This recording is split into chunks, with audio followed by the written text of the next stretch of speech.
how to approach a topic like struggling at church. There's so much to say, and yet in some ways so little to say. So it's been a very interesting topic to prepare for. I'll tell you my conclusion about church, and that is that perfect churches are those, this is my experience, okay? So I've been involved I've been a Christian 33 years. I've lived in America, I've lived in Australia, I've lived in Singapore for a little bit of time, and I've lived in Sri Lanka for a short bit of time. And of course here in New Zealand. And I've been involved in churches in all of those places, with the exception of one time I have only left a church because we have moved out of the area. So I certainly wouldn't consider myself a church hopper or anything like that. But here's my conclusion as I look back on my church experience. That is that the perfect churches are those that are the churches that are behind me. In other words, the ones that I'm not part of anymore. The ones that I used to have frustrations with, but now looking back, have more fond memories than frustrations. Hindsight is 20/20, as they say. And what this tells me about church, I think, is something very important. And that is that our view of church is often more positive when we step back from it than when we are in it. And I'm sure you can relate to that with any of your situations in life, in fact, that once you step back and look at the big picture, that things tend to take on a different perspective. And so that's what I want to do to begin with here, is I want to step back and I want to have a look at the big picture. There we go. I want to have a look at the big picture. Because it's easy when we think about church, obviously, to get caught up with Sunday to Sunday. And I do obviously want to get on and talk about that. But I think, first of all, just to start with the big picture in mind. Oh, hang on.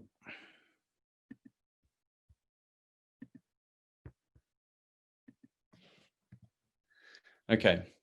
So with that in mind, let's talk about God's plan. And this is going to have to be brief. It's going to have to be relatively quick.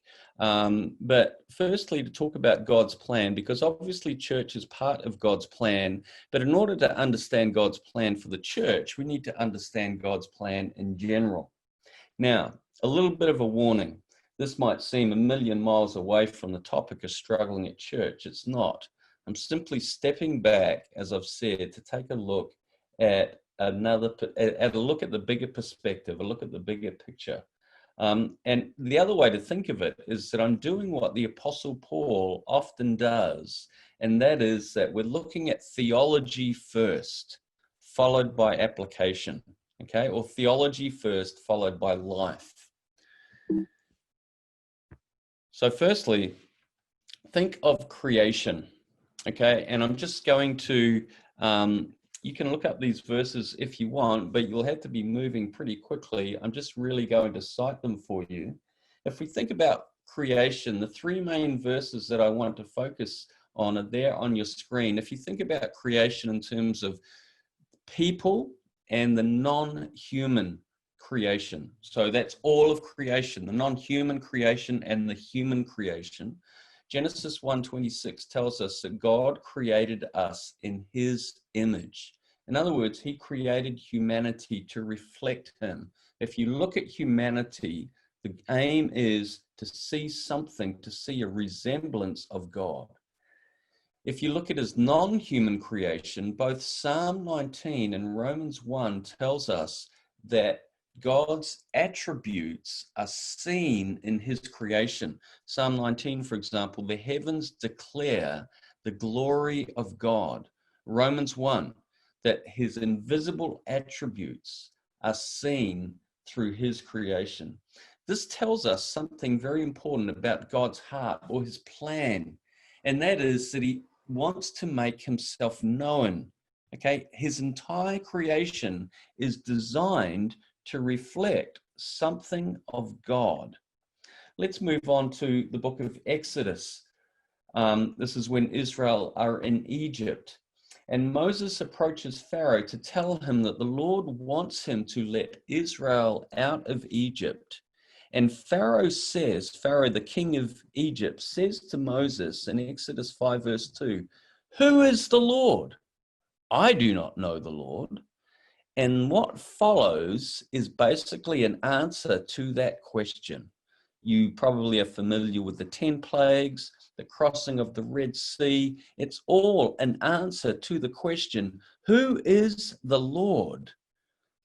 In Exodus 7, verses 4 and 5, God says, "I will bring out my people, the Israelites, and the Egyptians will know that I am the Lord when I stretch out my hand against Egypt and bring the Israelites out of it." And so there again, we see the same theme that we saw in creation, God's desire to make himself known. Let's go on to think about Israel. The Old Testament uses many images to describe Israel's calling.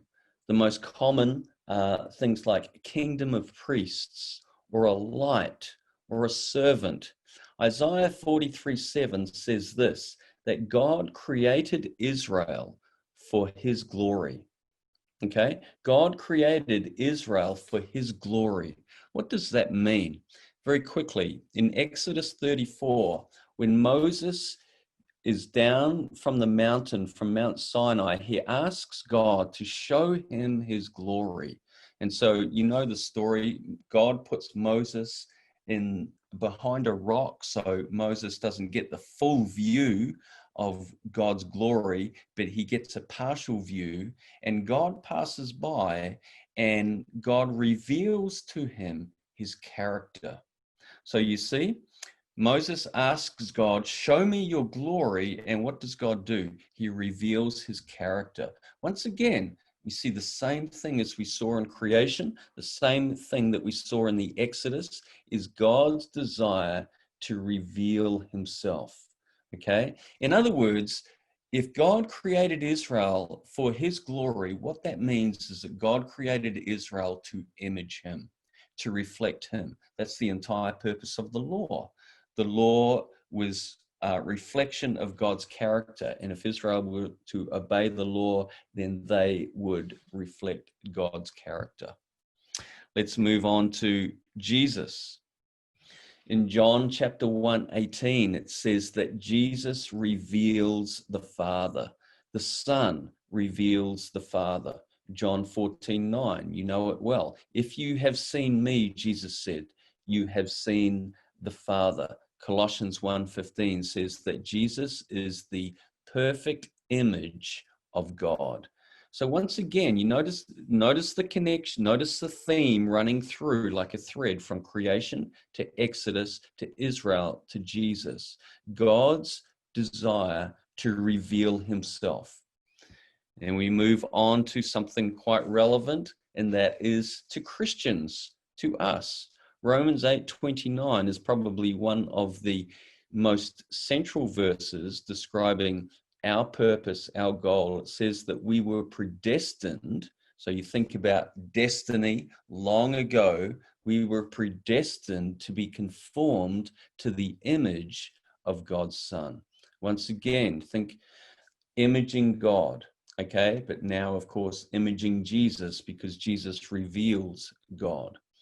And then finally, eternity. 1 John chapter 3, verse 2. It says that when we see him, we shall be like him. So let's run through those very quickly, just in summary form. In creation, God created everything to image him, to reflect him, okay, to give a glimpse of him in some way, whether it be through humanity or whether it be through creation. The Exodus, God brings out Israel out of Egypt in order to make himself known to the Egyptians, to Pharaoh, and also to the Israelites. Israel, God created Israel for his glory. That is, that Israel might image him and reflect his character to the nations.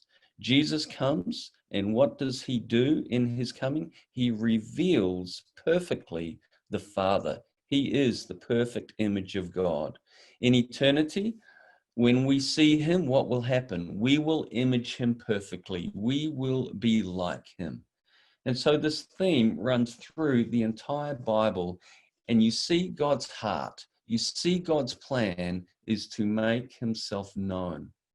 And what we're thinking about with regards to this seminar is number 5 there on the list in terms of our run through the Bible. That is Christians, or thinking about in particular, here's the church. So here's the point. God's plan is to produce people who image him throughout the world. Okay? God's plan is to image him, for his people to image him throughout the world. Habakkuk 2:14 expresses it like this: for the earth will be filled with the knowledge of the glory.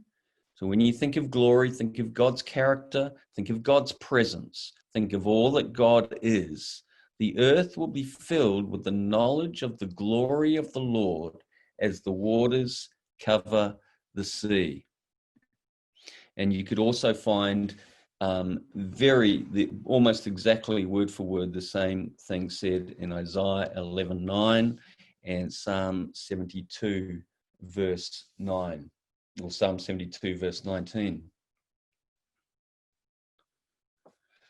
That is to summarize all that we've said so far. It's pretty simple, that God's plan is to fill the earth with his glory.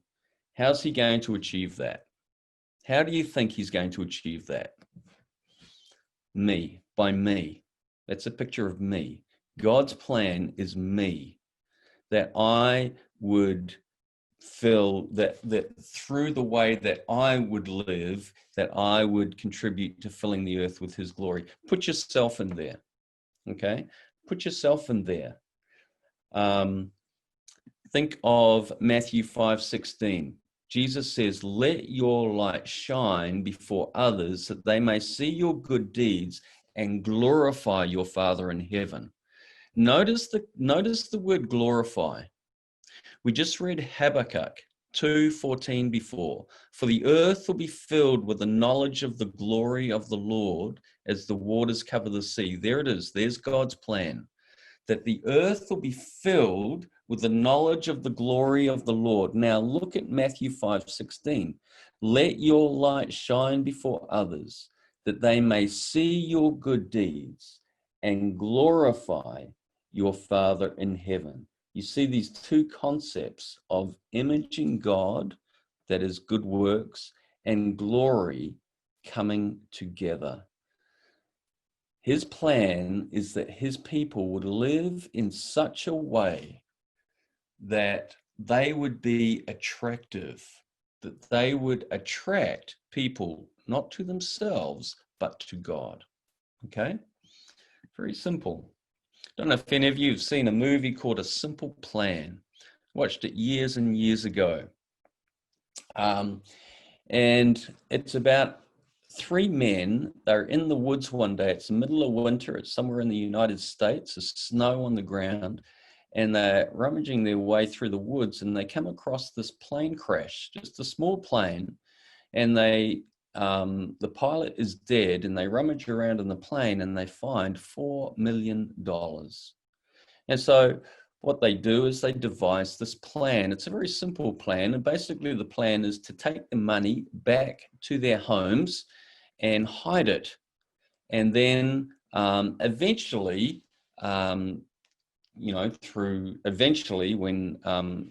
the time is right and time has passed by, they will start to decide what to do with the money. It's a very simple plan, except they get home and one of the men tells their wife what they've done. They're meant to keep this thing a secret.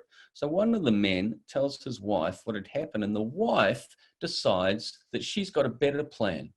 So she says to her husband, you've got to take some of the money back, just a little bit, some of the money back to the plane and put it back in the plane. So when the authorities find the plane, they won't be suspicious. They'll find the money. They won't think it's been taken.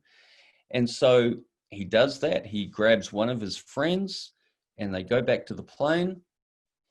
They drive back in their truck. One of them waits in the truck while the other goes to the plane.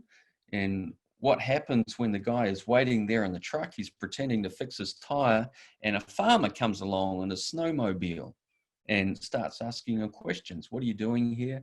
And the guy gets nervous and ends up punching this farmer out and knocking him unconscious. Meanwhile, the guy who's gone to drop off the money at the plane comes back to the truck, finds the farmer who's just about coming to, and so what they do is they end up killing him and end up throwing his body and his snowplow off a bridge to make it look like an accident. That's just the first 20 minutes of the movie. And what originated as a simple plan turned out to be very complicated. Here's the point. God really does have a simple plan for your life. God does have a simple plan for the church, and it's this. It's to image him, okay? It's to image him and thereby glorify him, display his character. It's to display his character in the world. You were created to be an image bearer of God. That plan has not changed, okay? That plan has not changed. Now, if that's the goal for Christians, you would expect to see the same goal for the church, right? Well, look at 1 Corinthians chapter 1, verse 2. Paul says, to the church of God in Corinth, to those sanctified in Christ Jesus and called to be his holy people. Now, when the word holy simply is another way of saying called to be people who image him, called to be people who live like him, called to be people who display his character, called to be people who look like God. That's all it means to be his holy people. And notice who is addressed to the church of God in Corinth, called to be his holy people, together with all those everywhere who call on the name of our Lord Jesus Christ, their Lord and ours. That's us. That's me. That's you. That's me here in New Zealand. That's you in Australia. We are called as a church to be his holy people. You know, we talk a lot about calling today, and I'll finish this session with a word about calling, but there it is. There's our calling. It's to be holy. In 2011, Sean will remember me telling this at Brisbane School of Theology in the classroom. 2011, there was a survey done of born-again Christians in the United States by a group called Barna Research Company. And their question was, what is the essence of being a Christian? What is the essence of spiritual maturity? I think the way that they worded it. And the answer basically came back from 81% of the respondees. That's 4 out of 5. 4 out of 5 born-again Christians said, here's God's plan. This is the essence of what it is to be a Christian, to follow the rules. Okay? To follow the rules. Things like, here, I've written them down here, things like reading the Bible, praying, going to church, just generally being good, moral, and upright. Now, that doesn't really sound like what we've been talking about. It sounds a little bit like what we're talking about, but not quite. You could be a Pharisee and do those things. You don't need to be a Christian and follow the rules. Okay? Now that's 4 out of 5 born-again Christians think that that's essentially God's plan for the church. That's essentially God's plan for my life. Follow the rules. Pray, read the Bible, keep your nose clean, don't do anything bad. That sums up the Christian life. Okay? But that doesn't sum up the Christian life. Right? It doesn't sum up God's plan for the church. So that's kind of an introduction to the big picture. Okay, the big picture, God's plan for us to image him, for the church to be holy, for the church to display his character, to be a light in the world. It's a simple plan. It really is very simple. Now let's move on and get more specific. There's a verse in Ephesians chapter 3, verse 10. And N.T. Wright says this about this verse. It is one of the New Testament's most powerful statements of the reason for the church's existence. And I can't think of a better verse to go to when we're thinking about things concerning the church and our role in the church, what the church is here for, all in conjunction with struggling in the church. So this is still a big picture look, but it's more specific. Look what it says. Paul says his intent, that's God's intent, his intention, his purpose, his goal, was that now, through the church, the manifold wisdom of God should be made known to the rulers and authorities in the heavenly realms. And if you can see on the PowerPoint, you obviously can see the church below, and then you can see these evil rulers and authorities in the heavenly realms. These aren't good rulers and authorities. They are hostile to the church. They are evil rulers and authorities. What does this mean? What does Paul mean here? Okay. Well, firstly, as you probably know, Ephesians is big on the spirit world. We all know the passage on spiritual warfare, don't we? Ephesians chapter 6, verse 12. For our struggle is not against flesh and blood, but against the rulers, against the authorities, against the powers of this dark world, and against the spiritual forces of evil in the heavenly realms. We all know what it's like to struggle with another person. Perhaps it's someone who's hurt you. Perhaps someone has ticked you off in some way. Or perhaps there's a person that's always disagreeable. Perhaps they're controlling, always critical of you. They just make your life hard in some way. I remember back in 1993, my wife and I got married in 1993. We went to our first church camp together. And I had preached a sermon a few weeks before that camp. I was only a new preacher. I was young. It was probably my second or third sermon. And it was actually a sermon from Ephesians. And there was it was on a Sunday night, and there was a few changes to that particular night when I preached that sermon. One, it got changed from a church to a house. And so it was kind of meant to be more devotional, and shorter, and so on and so forth. But I only found out very late, and plus I was only quite new at preaching, and I preached a 45-minute sermon, which is probably pretty long anyway, even if you're in church. And this was in a house when people were sitting on the floor and they were wanting to relax. Anyway, fast forward a few weeks, we're at this church camp, and the ladies got together one night to have a ladies' evening. And my wife, Kathleen, we're just newly married, was involved in that. And some lady within the church started to complain, because I guess one of the things that came up was, are there any things that you want to talk about, any things that you want to get off your chest, something like that. And this lady started to complain about me, about this particular sermon that I preached, that I went on. I don't remember, it was a long time ago now, but she said, he went on and on and on and on. She probably had forgotten that my wife was sitting somewhere in the room. I'm not sure. Anyway, after that was all over, my wife came out crying, accompanied by 2 or 3 or 4 ladies with her, trying to comfort her. And that was many years ago now. That was at the very beginning of our marriage. And that was something that was a source of struggle and tension for us in the church. I mean, this had been made very public, and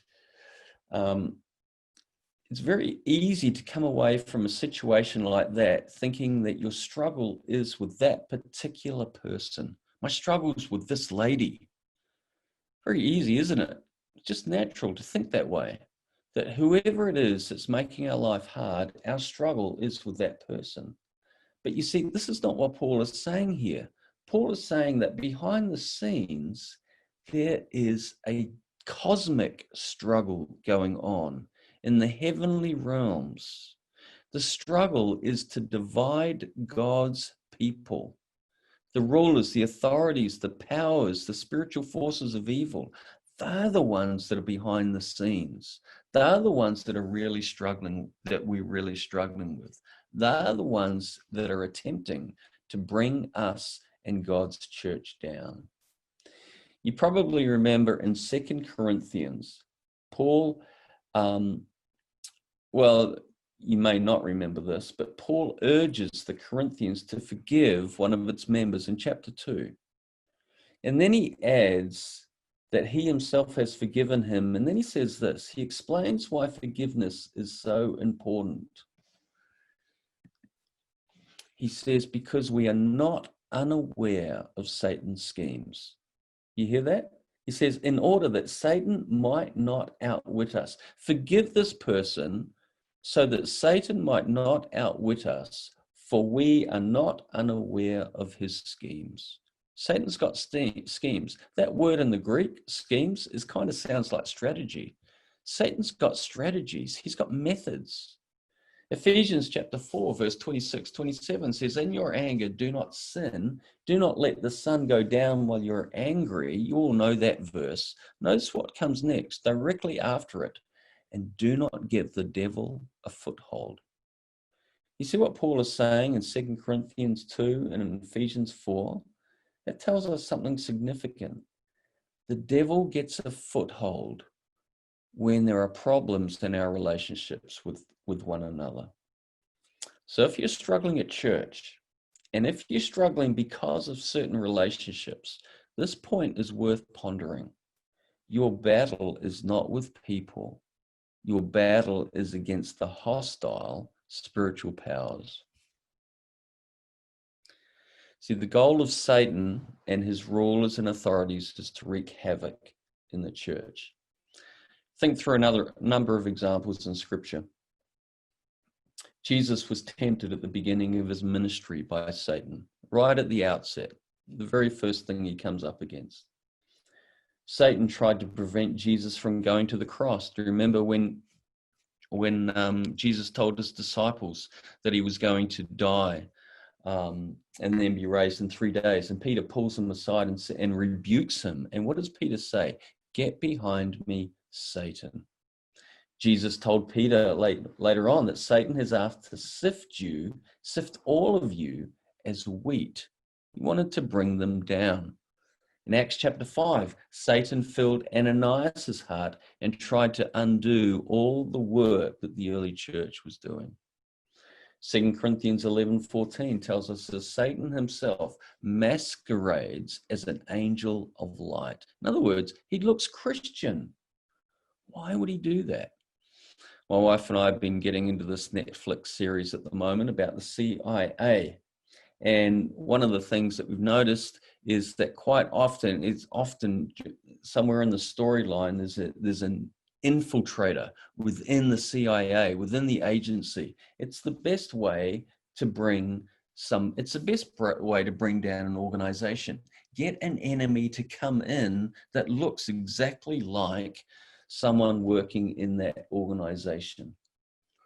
Paul himself was given a thorn in the flesh from Satan to torment him with the goal of making him ineffective in ministry.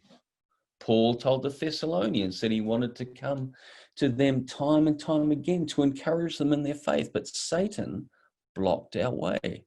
Do you see? Satan's goal, Satan's strategy is to bring down the church. And one of his most effective ways of doing that is through upsetting relationships. That's something to be aware of. divide and conquer, as I would call it. That's what they want to do, divide and conquer. Get Christians offside with each other. Get us disagreeing with each other. Get us arguing with each other.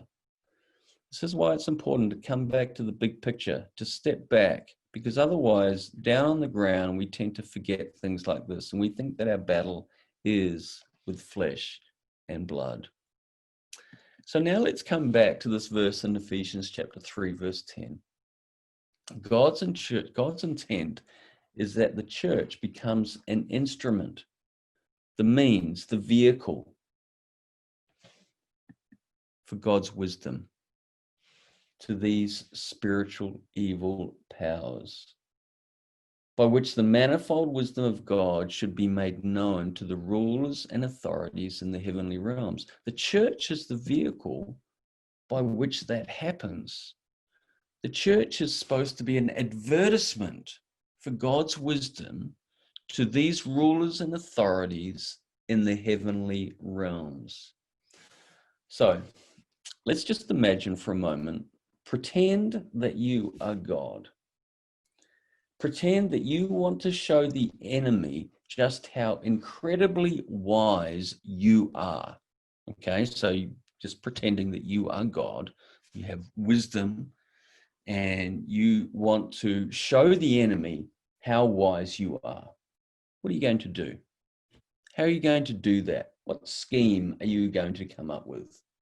You're God, so the opportunities are limitless, absolutely limitless. What would you do?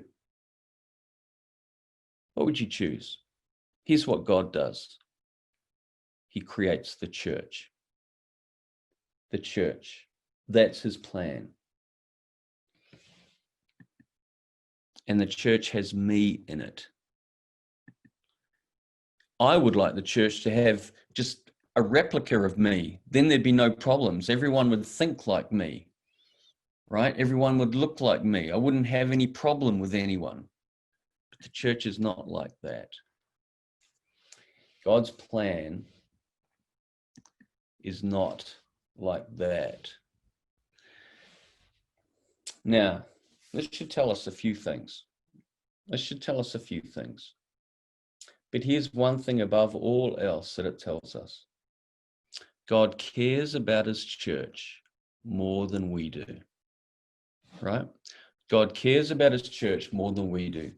I've taught for many years at Bible College, since 2003. And the best advertisement for how good a Bible college is not the website. It's the students. It's the students, like Sean. The best advertisement for how good a Bible college is the students coming out of it. Before I went to seminary in the United States, I worked for a company called Agriculture New Zealand. I was a farm consultant. I worked there for 5 years. And the best advertisement that we could have for our work was our clients, farmers.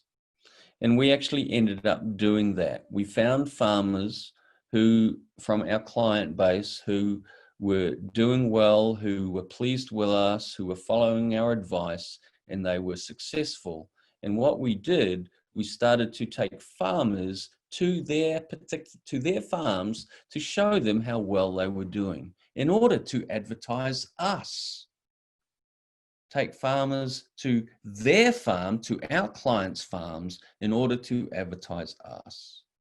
So effectively, what Paul is saying here in Ephesians is, if you want to see how wise God is, God is saying to these spiritual evil powers, do you want to see how wise I am? Do you want to see how intelligent I am? Do you want to see how marvelous I am? Look at the church. And guess who's in the church? I am. You are. And they're supposed to look at us and say, oh, you're wise. Here's God's goal for the church, which leads to one question. What does it mean by wisdom? What is this wisdom? Well, it's what Paul has been writing about in the first part of chapter 3. It's the mystery. Paul's been writing about this thing called mystery. It's not mysterious or anything like that. It's just something that was hidden in the past, in the Old Testament, but is now being revealed. It's now come out into the open, as it were. And he's been spelling this out in chapter 3, and he's discussed it in chapter 2. But in verse 6, he really summarizes it. This is it. This is the mystery, and this is the wisdom that is being displayed through the church, that through the gospel, the Gentiles are heirs together with Israel, members together of one body, and sharers together in the promise in Christ Jesus. Members together are one body, not Gentiles making up 50% of the body and Jews making up 50% of the body, but both together making up one body. Notice together, together, together. 1 plus 1 doesn't equal 2. 1 plus 1 equals 1 in this case. In chapter 2:14, he says he has made the two groups one. In chapter 2, verse 15, he says his purpose was to create in himself one new humanity out of the two. A new human race, as it were. Chapter 2, verse 16, one body. And this one body would grow into what he calls at the end of chapter 2, God's household or God's temple, the place where God lives. And it's through this one body that God displays his wisdom. Through these two groups, through Jews and Gentiles. Think about them. Jews believe in one God. The Gentiles believed in many gods. The Jews had the law. The Gentiles had no law. The Jews were righteous. The Gentiles were wicked. At least that's how the Jews thought of them. The Jews thought of themselves as a guide, and they thought of the Gentiles as blind. The Jews thought of themselves as instructors and the Gentiles as foolish. They thought of themselves as teachers and they thought of the Gentiles as little children. They're polar opposites. And now through the gospel, through the cross, God brings these two groups together, those who trust in Jesus. He brings them together. He unites them together as one. And Paul calls that God's wisdom. God's wisdom. And that is what is on display in the church. Think about this for a moment. The church is filled with people who you would never choose as friends, most likely. Gender, age, race, color, wealth, culture, we're all different.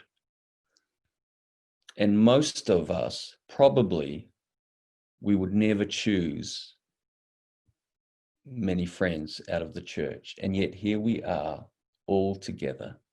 If you're starting up a business and you get to decide who you employ, you get to go through the interviews, you get to interview people, you get to set the questions. Who are you going to employ? You're going to get people who are going to be the right fit. You're going to get people who you relate to well. You're going to get people who have the same goals as you. You're going to get people who are on the same page. When you look out at the world, what is it that you see? That's what you see.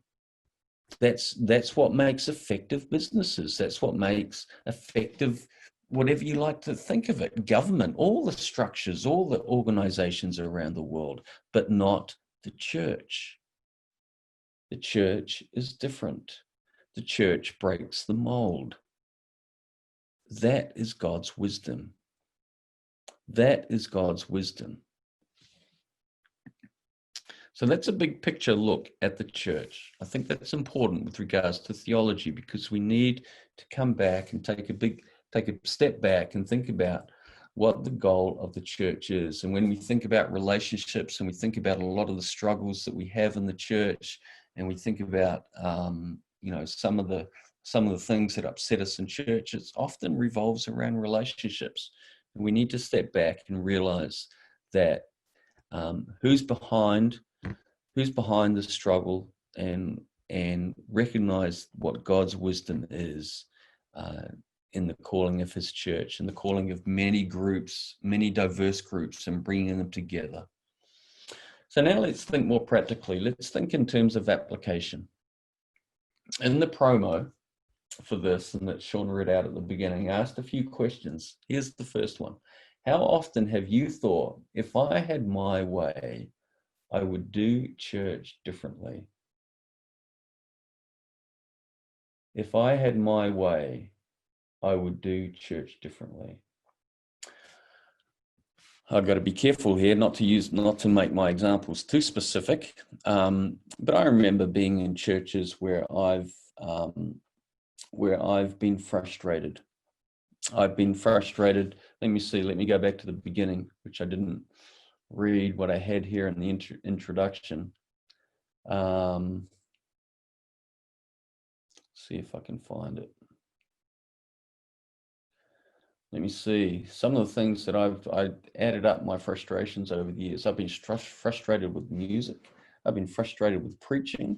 I've been frustrated with the announcements. I've been frustrated with leadership. I've been frustrated with the size of the church. I've been frustrated with the lack of connection in the church. And I've been frustrated with certain individuals. And they're the ones I can only remember. I can count my frustrations just about on two hands.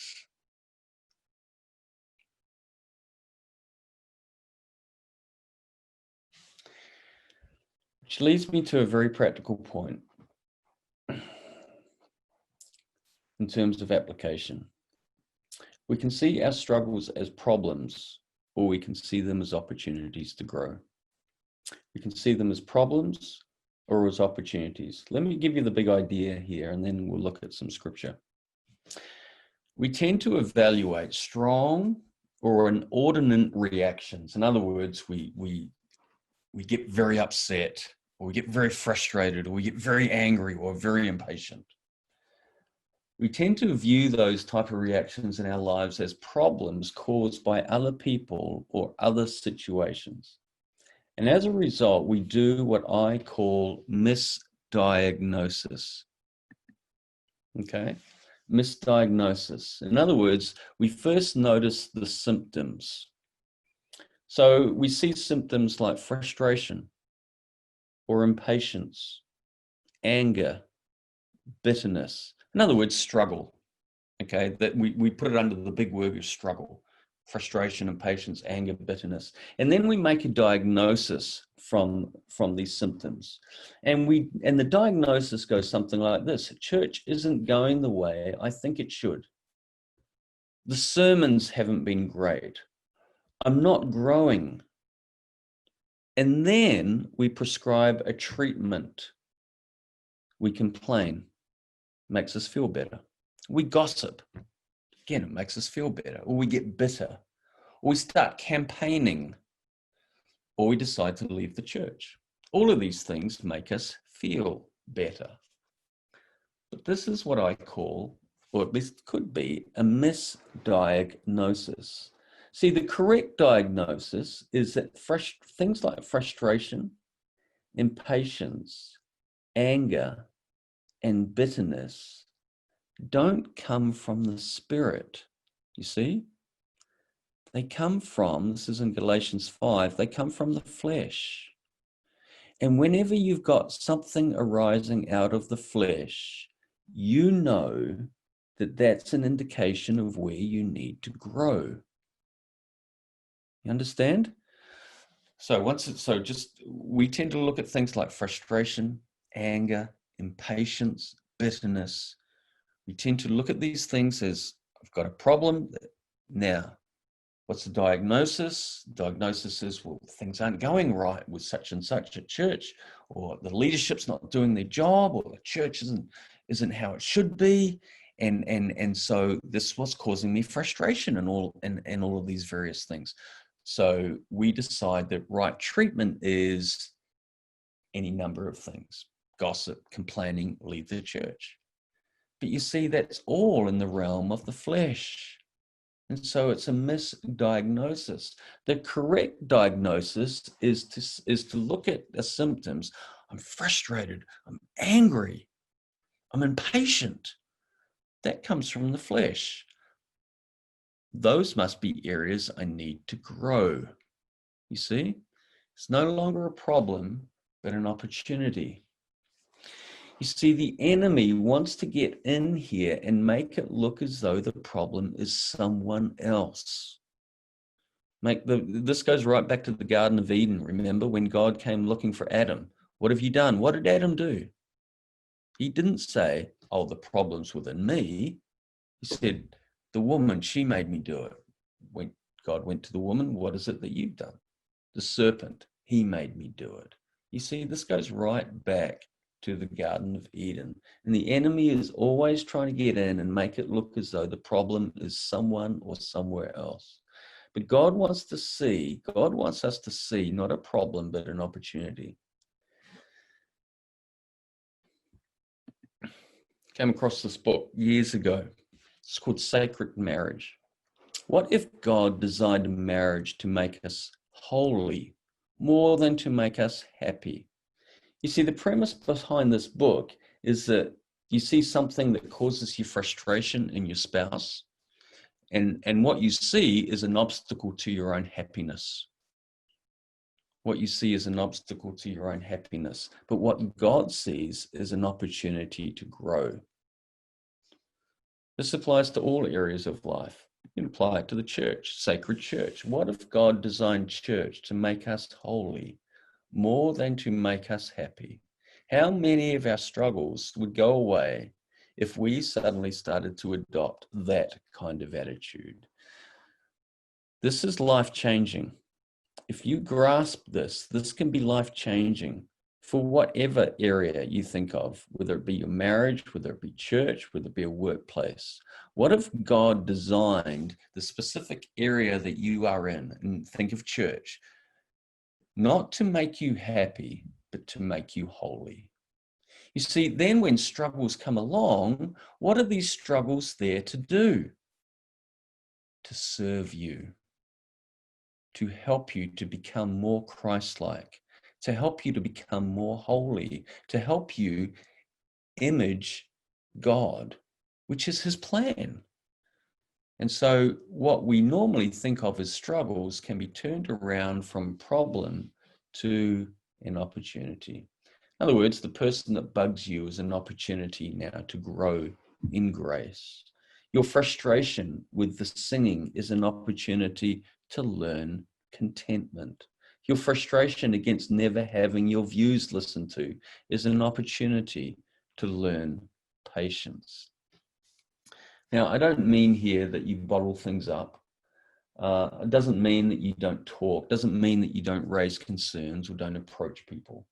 We'll come to that in a moment. But recall Philippians 2, when it talks about Jesus. It says that he did not consider equality with God as something to be grasped. So you kind of have to look where my hands are.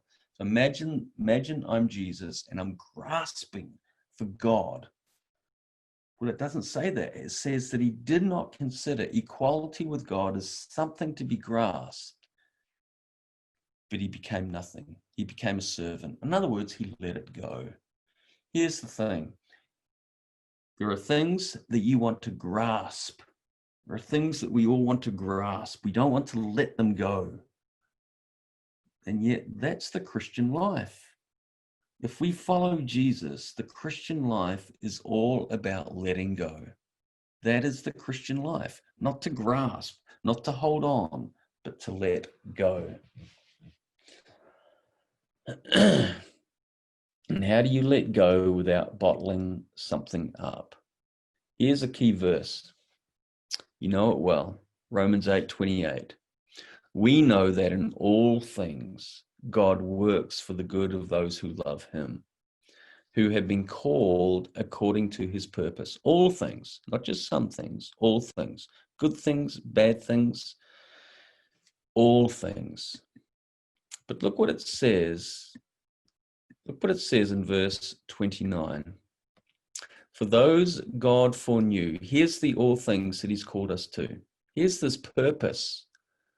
For those God foreknew, he also predestined to be conformed to the image of his Son. So in other words, God is working all things for your good. to conform you to the image of to his son, right? We often think that verse is saying, well, if I didn't get the job, he'll give me a better one. Or I didn't get the guy, he'll give me a better one. Or this didn't work out, something good is happening around, something good is going to happen around the corner. That's not what the verse is saying. The verse is saying that whatever happens in our life, God is able to use that for our good. And what that means is our good is to be conformed to the image of Christ. And so what that means is that we can look at anything in our life potentially, and we would normally see it as a problem, an obstacle. We can now see it as an opportunity. It's an opportunity to grow, to be more like Christ. So you're struggling at church.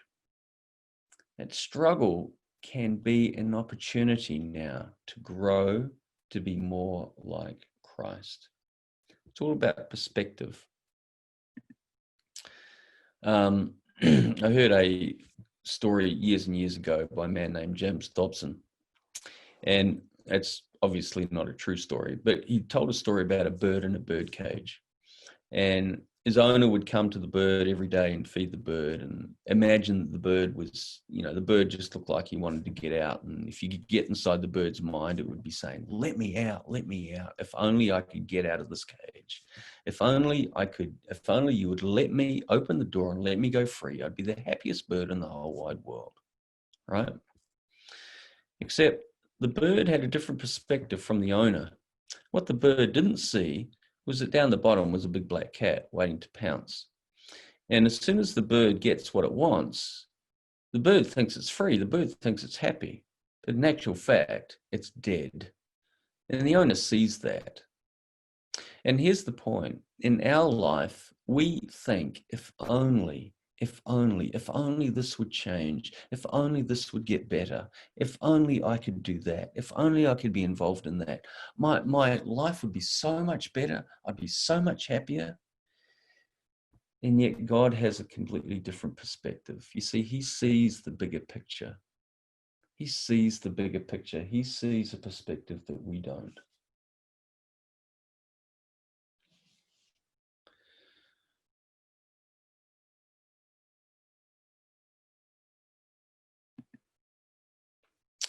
Second thing with regard to application, ask yourself this: is my identity tied to church?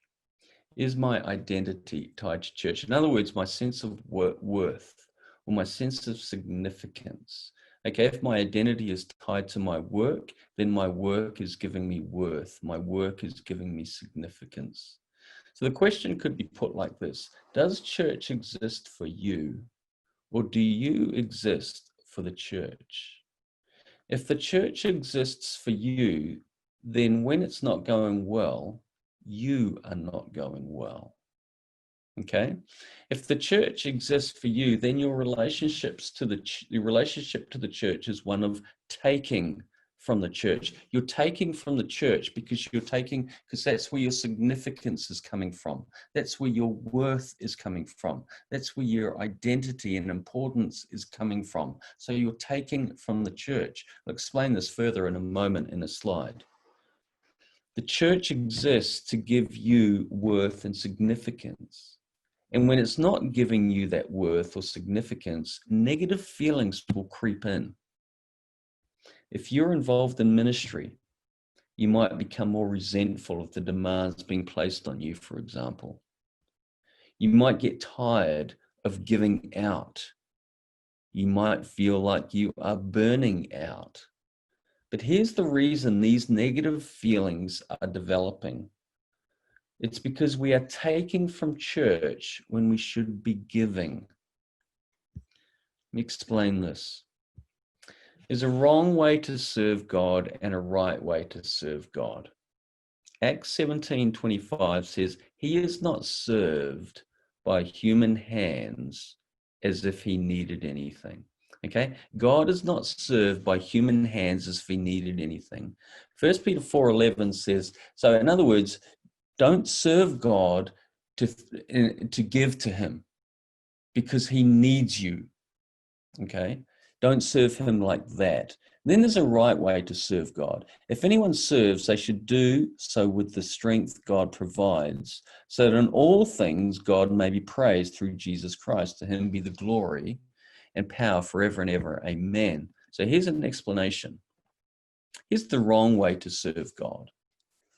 Okay, notice the direction of the arrows. He is not served by human hands as if he needed anything. So the arrows, so let's start with others. You're taking from others. What do I mean by that? I mean you're taking your worth from others. You're taking your significance from others. In other words, what people think about you determines your worth. What people think about you determines your significance. And so how you relate to other people is that you're actually taking from them. Even if you might be giving to them, you're giving to them so that you might receive their praise. So you might receive good feedback from them. So you're taking, you see? And you're also giving to God. Okay, so you're taking from others and giving to God. You think the direction is to serve God as though he needed you. That's the wrong way to serve God.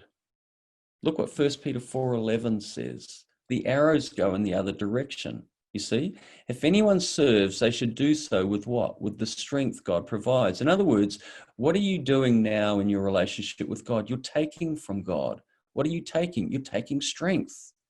Where is your worth? Where is your significance? Where is your importance? Where is your value coming from? It's not coming from others, it's coming from God. So you take from him. And you see, he's got unlimited resources. He's got unlimited resources to give you. He's got unlimited strength to give you. And that enables you to give to others. That enables you to freely give to others without taking from them. You can give to others without expecting anything in return. We can talk about that later on if you wish to bring that up in question time. Is there a time to move on? Is there a time to leave your church?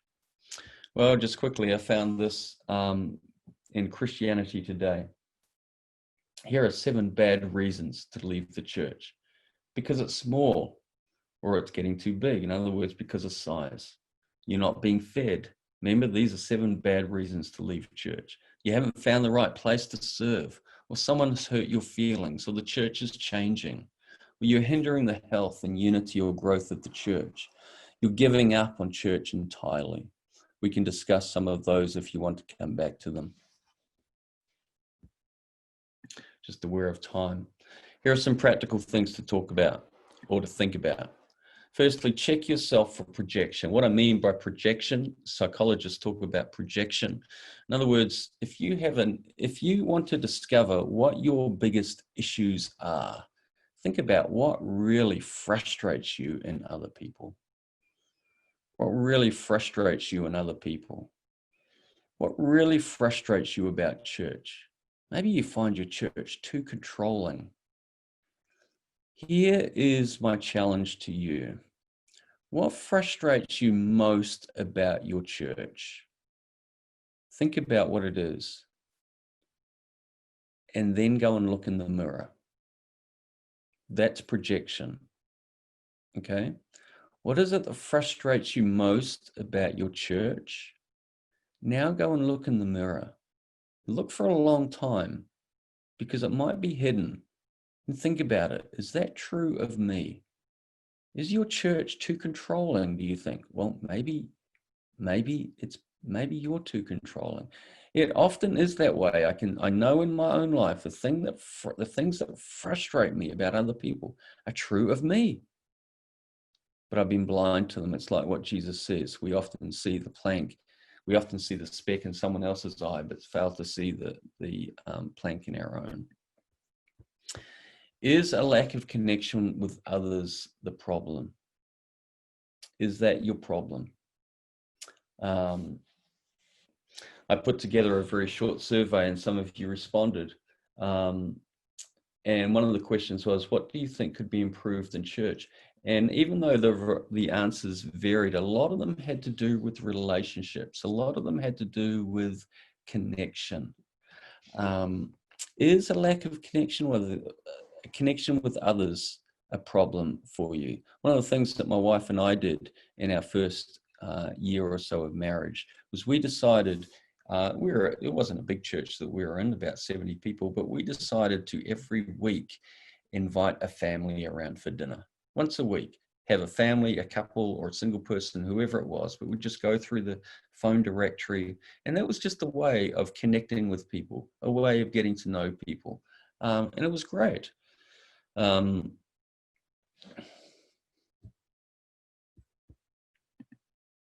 Has church become more important than Jesus? Let me explain this to you by way of another illustration that might help. Quite often when we come to the Bible, we try and fall in love with the Bible. We try to get to know the Bible really well. We try to do things like read through the Bible in a year, and all of that's very good. But often we find ourselves getting frustrated. We find ourselves getting bored.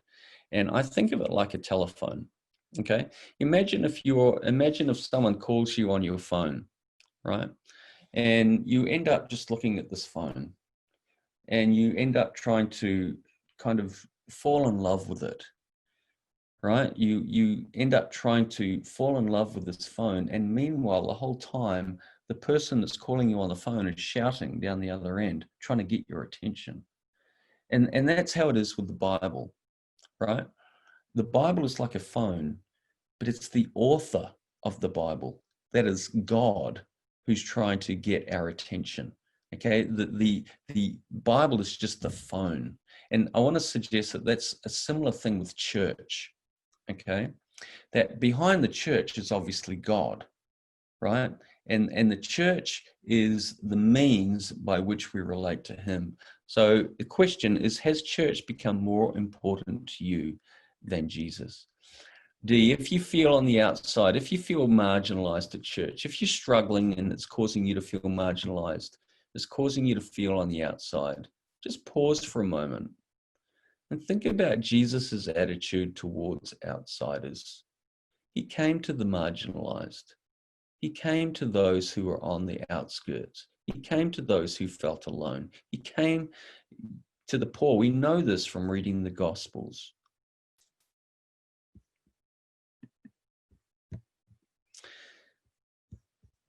Your expectations of church. Remember, you are God's temple, but the church is also God's temple. Do you impose the same expectations on yourself that you do on the church? Okay, you are God's temple, and you make up part of the church. All little temples, I guess, make up the church. Sometimes the expectations we impose on the church are greater than the expectations we impose on ourselves. The other thing I would say is that the church is made up of imperfect individuals. We are all imperfect. And I'd suggest that that is a good thing. Because if we were perfect, no one in the world could relate to us. Okay? If we were perfect, we would be unrelatable to people. But because of our imperfections, we are able to relate to people outside the church. Right? We don't have to be perfect. We don't have to have it all together. People are not looking for perfect people. People are looking for authentic people. Part of what it means to walk in the light, right, is to not walk in darkness. In other words, when you walk in darkness, people can't see you. Okay? When you walk in darkness, you're hiding. People can't see you. And when we wear our masks, when we try and pretend, when we put on our perfect images, that's walking in darkness. People can't see us. To walk in the light is to have people see the real us. It's to be real. It's to be authentic.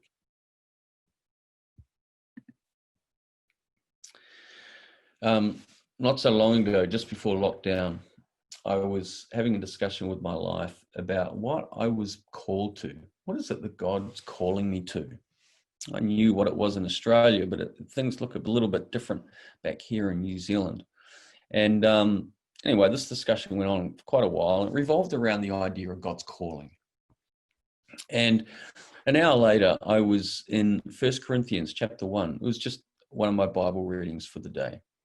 And the second verse says this: to the church of God in Corinth, to those sanctified, we read this earlier, remember, to those sanctified in Christ Jesus and called to be his holy people, together with all those everywhere who call on the name of the Lord Jesus Christ, their Lord and ours.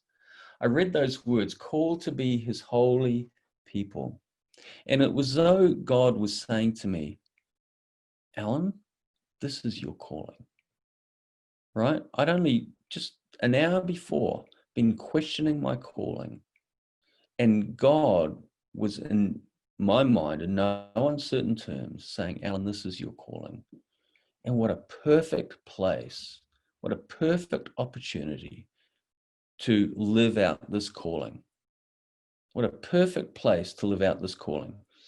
No, not working for an organization. Things look different here, not as financially well off, all sorts of other things I could go into. What a perfect opportunity to live out this calling, to live out God's plan. So one of the things that I would say is, I'm not saying that if you're struggling at church, I'm not saying don't talk about it, or I'm not saying bottle it up. I'm not saying don't go and talk to someone. But what I am saying is that we can see it as an obstacle, or we can see it as an opportunity. And quite often our struggles are opportunities to live out God's plan, to be his holy people in the world. So Henry is asking the question regarding valid reasons to move church. Yep. So like, I guess just some examples I had in mind were, say like, if you moved house and it's say maybe like 30, 40 minutes away, and like, is it okay to consider relocating it to a church that was maybe like within 10 minutes drive away? So like, as distance being a factor. And I guess okay, just ask one question at a time. Yeah, it's a good question. Firstly, I don't think no one needs to feel guilty about leaving church. It's not as though we've committed the unforgivable sin or anything like that. It's quite reasonable if you're moving to look for a church that's closer, if it's going to be more convenient. There are good reasons for finding a church that's close by. I mean, if you're living 40 minutes from a church, for example, that is going to put more pressure on you on a Sunday morning. And I don't think there's a family alive that, I mean, for some reason, why is it that we always struggle on Sunday mornings to get to church at 10 o'clock in the morning, whenever it is, and yet every other day during the week we seem to arrive at work at 8 o'clock or 8:30 in the morning? So Sunday mornings come with all sorts of pressure, and the things that we can do to kind of alleviate that, the better off we will be. And it just makes sense that if you can find a church closer then that's going to work for you, then all good. On the other hand, if you choose to drive the 40 minutes, that would be fine as well. But what I'm saying is that I wouldn't feel bad at all or in the slightest for trying to look for a church that's closer. I just think that makes good common sense. Yep. Thank you. And I guess another question is like, would another reason for moving the church, say if the like leadership of the church is like really corrupt and you've tried fixing it and like it doesn't seem to work out, would that be considered a valid reason as a last resort? Well, I think so. I think if I mean, I don't know if I've ever come across a corrupt leadership, but I think if you're working within a leadership that's corrupt, within a leadership that's abusive, and quite possibly that's it is true that any struggle can be turned into an opportunity for growth, but there are times when things just get so on top of us that it's probably the path of wisdom to try and get out of that. okay? And particularly if something, you know, maybe your mental health is suffering, or if you're in a relationship that is suffering, and you know, particularly if things just aren't moving forward, if they aren't progressing in the areas that you want to see changed, I would say that that's, you know, and you know, obviously with prayer and seeking the Lord's guidance and talking to people who are objective, I'm a big believer in receiving counsel.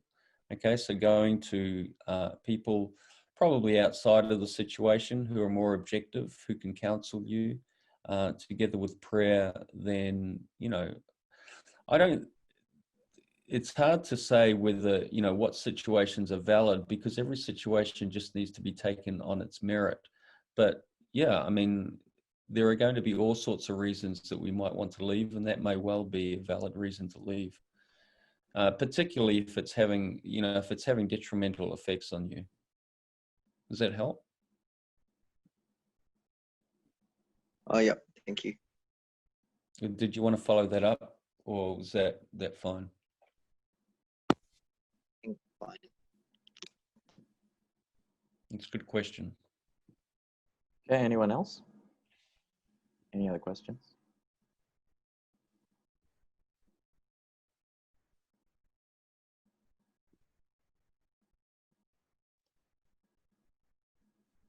Yeah, I have a question, but it's kind of slightly off topic from today's focus. Sure. Is that okay? Yeah. I suppose I understand the looking at yourself in the mirror, and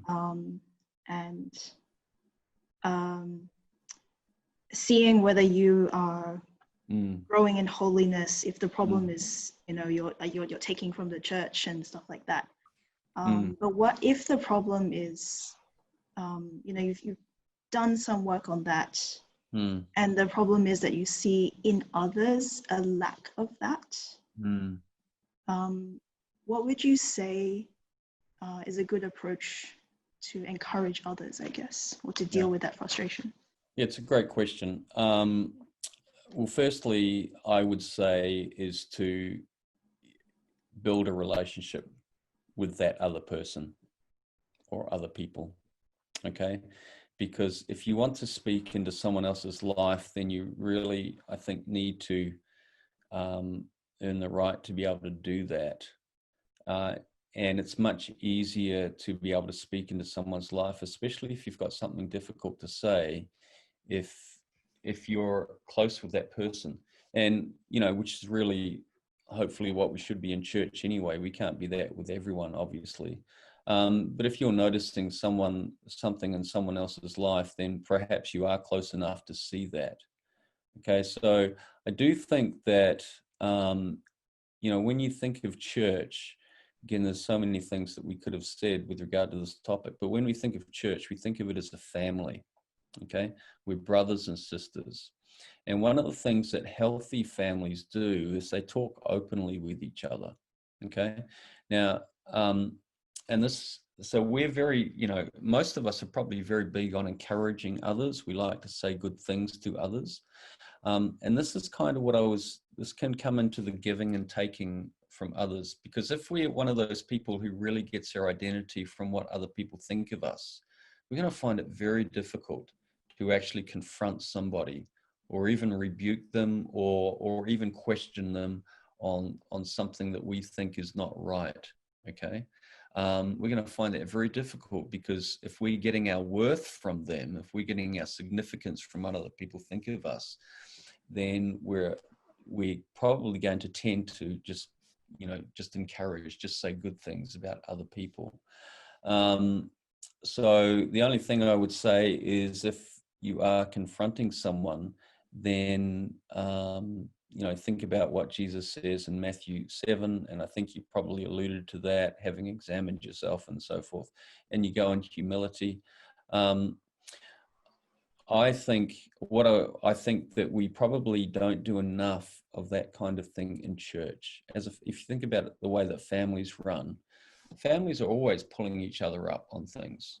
Okay, there's probably not a day goes by, when a parent isn't pulling up a child, or a child isn't pulling up another child. Even as the kids get older, a child pulling up a parent. Okay, it's just part of family life. And yet we're so reticent to do that in church circles. Okay, we're so reticent. We don't want to hurt people, or we're afraid of what they might think about us. And yet when we think about it, we do that in families. And the reason we do it is because we love them. I know with my kids, there are some things I've had to say to them that I haven't enjoyed saying, but it's because I love them. Okay. So my advice, if you are approaching someone and you want to talk to them, my advice is what I call a love sandwich. Okay. Tell them up front that you love them, and tell them on the back end that you love them. Okay. So go into the conversation. What I want to say here, I'm finding it I find it really difficult, but I want you to know that I love you. I want go overboard, go over top. Just say it. I really, really don't want to hurt you, but I love you. Okay, and then say what it is that you want to say, and then reaffirm your love for them at the end. Okay, so it's kind of, you're loving them, but you're doing what Ephesians 4 says, is you're speaking the truth in love. Okay, so another thing that comes to mind with regard to your question is, if you do see something in someone else that you think, might require you saying something, I think the first thing to do is obviously ask the Lord about it. Okay, pray about it. And when you're asking, I think expect an answer. Okay, expect an answer. So maybe give it a week or so, and go to the Lord and just pray. And as you're reading the Bible, if you're in a daily Bible reading plan or something, sometimes, it's amazing how daily Bible reading plans just play into this. You ask God something and you're reading something in the Bible the next day, and it just speaks to it. There's your answer, kind of thing. So ask God would be my first advice. And then, maybe there's a mentor that you have, ask them as well. You can never go too far wrong, I think, with getting counsel from others. Does that help? They're all good points. Thanks. Okay. Okay, I just have a question from an anonymous person. Yeah. And it says, if a friend came and confided in you, saying they felt like an outsider within the youth, how can we comfort them? What ways can we remind them to find comfort in God, as you said, especially if the person is a leader within the youth but feels like an outsider? Okay, great question. My first suggestion, I guess, would be to befriend them yourself. Okay, because remember, God's comfort. We are often the source of God's comfort. Okay, we're the source of God's love to others. All right. Now we do receive comfort from God directly, I believe, through His Spirit. But one of the whole reasons that we exist, right, is so that we bring comfort to others. So God also brings comfort through us to someone else.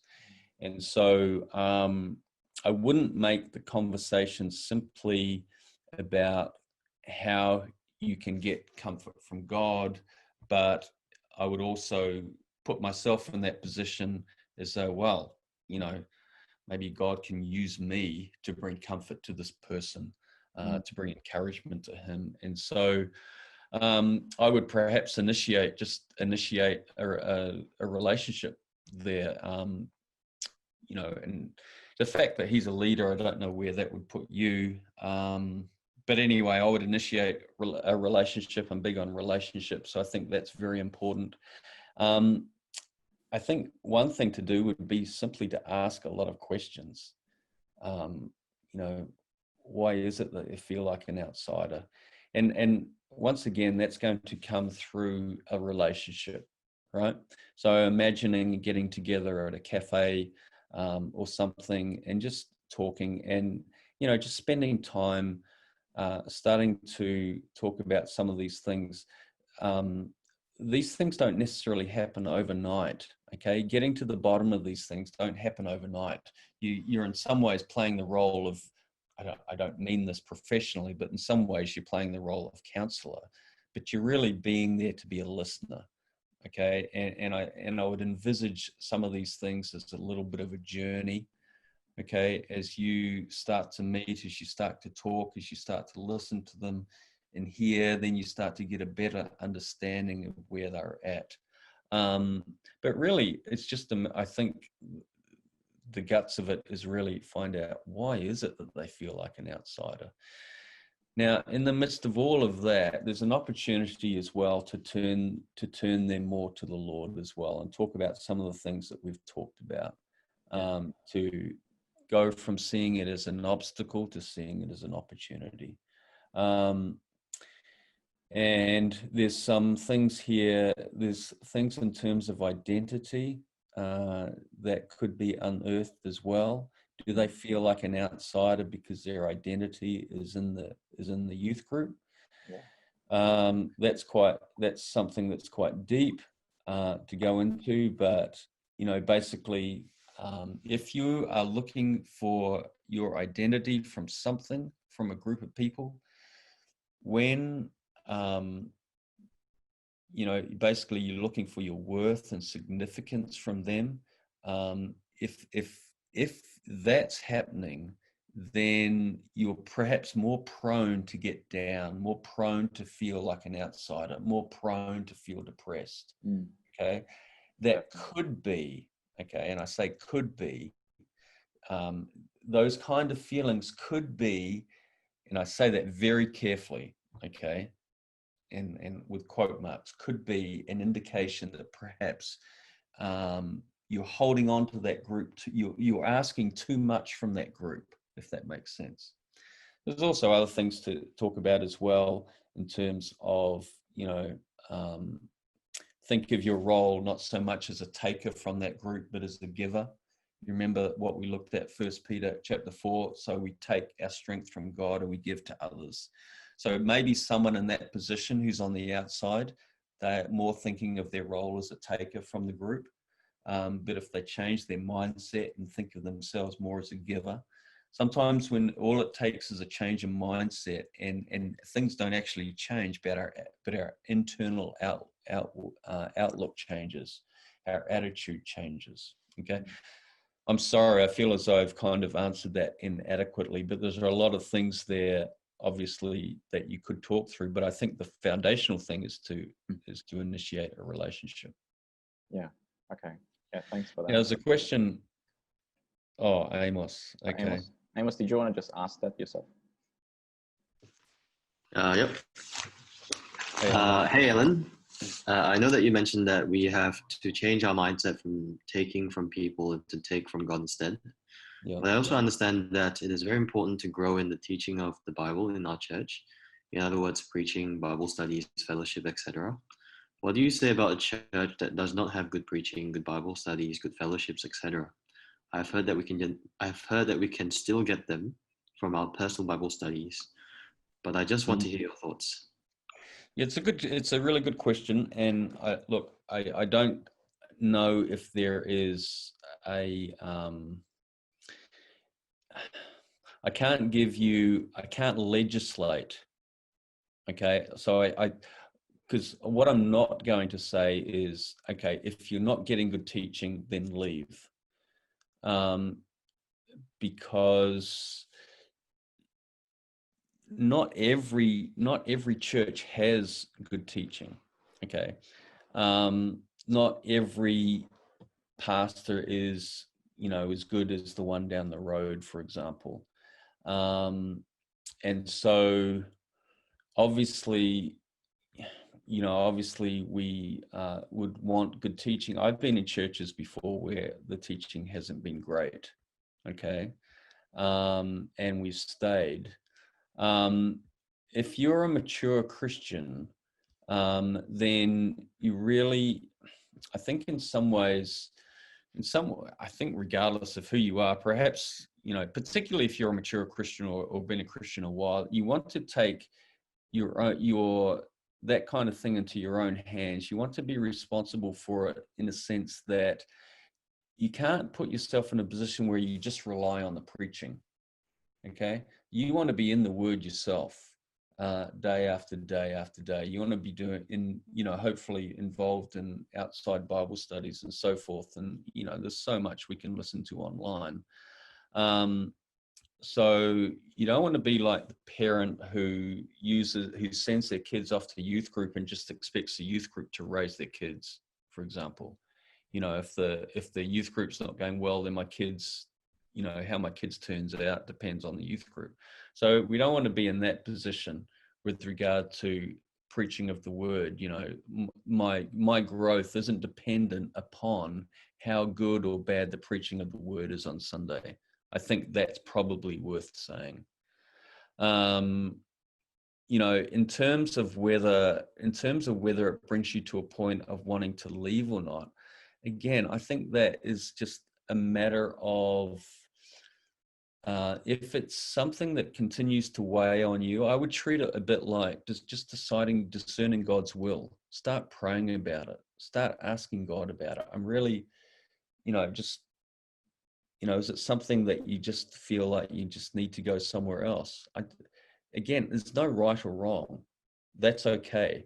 But what I think is, I think it's not necessarily right just to think, okay, the teaching's no good, bang, I'm going. It's not quite that simple. So do you want to explore that a little bit more, Amos? Yeah, I guess, how do I say this without,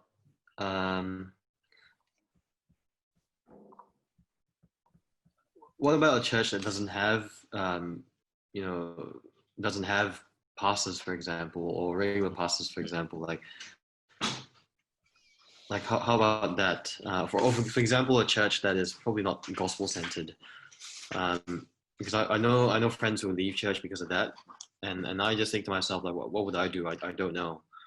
What about that kind of stuff? Like a church that's not Bible centered or gospel centered, a church that's just sort of running. Look, again, there's no right or wrong answer. I guess there's a couple of ways to think about it. One is to think, okay, the ship is sinking. Am I going to try and save it, or am I going to jump as well? And the way I think about church is that, church is made up of people. And if you're in a position to help, or if you're in a position to contribute, then it's worthwhile thinking about, well, what contribution can I make here? Because there are people here, there are good people here. Okay. And if I go, then am I leaving, is it my responsibility? Is God calling me, for example, to have some contribution here? So that's one way to think about that.